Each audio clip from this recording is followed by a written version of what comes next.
আলাইকুম বন্ধুরা, সবাই কেমন আছেন? আশা করি সবাই ভালো আছেন। তো আমিও আপনাদের দয়ায় ভালো আছি। তো আজকে বিকেলবেলা ছাদে চলে আসলাম। তো আসার পরে এই যে দেখতে পাচ্ছেন এখানে অনেকগুলো কাঁঠালের বিচি। তো এগুলো আসলে আমার বাবার বাড়ি থেকে আসার সময় আমার মা আমাকে দিয়েছিল।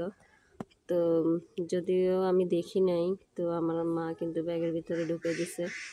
তো এগুলো আসলে এত কাঁঠালের বিচি কি খাওয়া যায়? আর মারা তো কীরকম হয় সেটা তো জানেনই। মানে যেটাই থাকবে হাতের কাছে ওটাই দিয়ে দিবে মেয়েকে।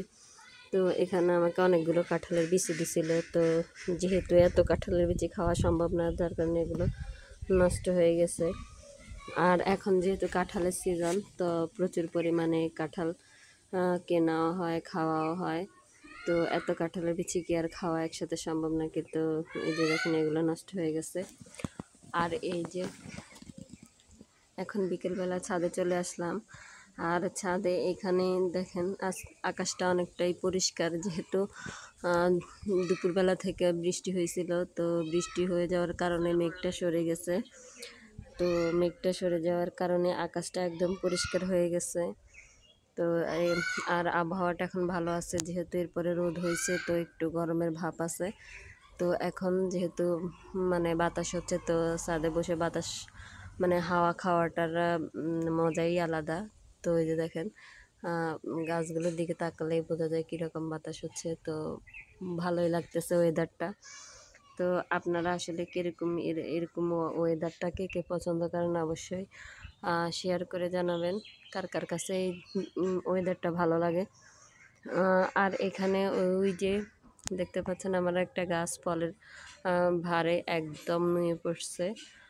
আর এই দিকে আরেকটা গাছ আছে, এটা তো মোটামুটি আছে। তো এখন বিকেলবেলা ছাদে চলে আসছি, যেহেতু একটু গরমের ভাব লাগতেছে। আর বিকেলবেলার আবহাওয়াটা না অনেকটাই সুন্দর থাকে।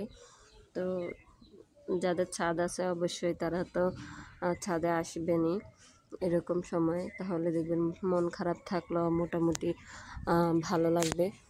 তো এখন ছাদের এই পাশটা চলে যাচ্ছি। তো এখানে অনেকগুলো বাঁশের আগা দেখতে পাচ্ছেন।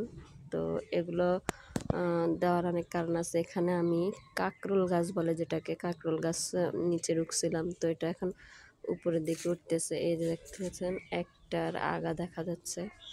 তো আর ওই দিকেও চাল কুমড়ো গাছ রুখছিলাম, তো ওগুলো উঠতেছে। তো যার কারণে এই পাশে বাঁশ দিয়ে রাখছি, যেহেতু এগুলো যাতে অনেক দূর ছড়াতে পারে। তো যেহেতু আমাদের